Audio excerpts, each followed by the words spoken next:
ak Sayid Muhiddin ñu jib bés bu rëy muy bés alquran Sayid ñu ngi lay ziar. nee la nangu ziar ngi la koy nangu taqabbalallahu minna wa minkum. naka nga jàngatee bés bi ñu jëm. incha allah alhamdulillah wasalaatu wasalaamu ala ashrafi alxalq sayidina muhammadin istaha wa ala alihi wa sahbihi wa man wala. Ustaz Jibi ñu ngi laa nuyu di la ziar di yëgle rek suñu bés bi muy bésu alquran boo xamante ne dañ koy def tasharrufan wa takarruman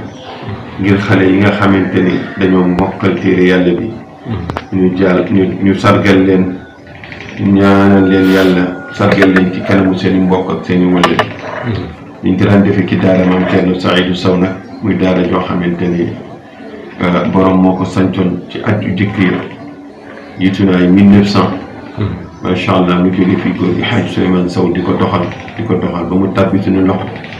ñu ànd ko suñu mag Mouhamadul Kabir ak suñuy mag Thierno Saïdou Sow ak suñu yeneen i mag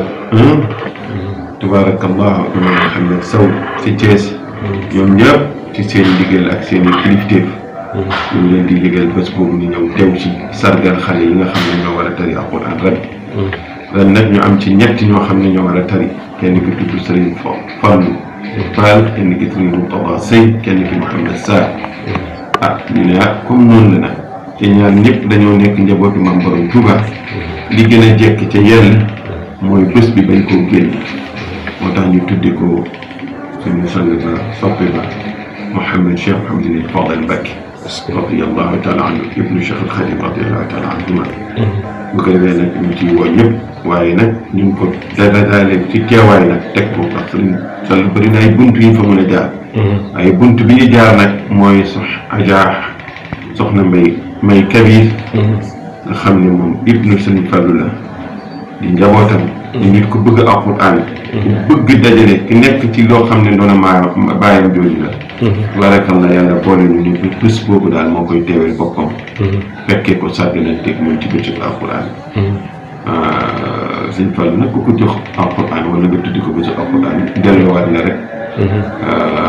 pot ca ndaala ndax loolu lañ ko xamee ci loolu la siiwee tabarakallah waaye bindale ko it suñuy wëllëre waajur yi ñu amoon yoo xamante ni suñuy mag wax nañ ñu ko su Sëriñ Fallu amoon ak suñu bàyyi Mouhamed suñu bàyyi sëñ Bokar Sow sëñ Boubacar Sow ak suñu bàyyi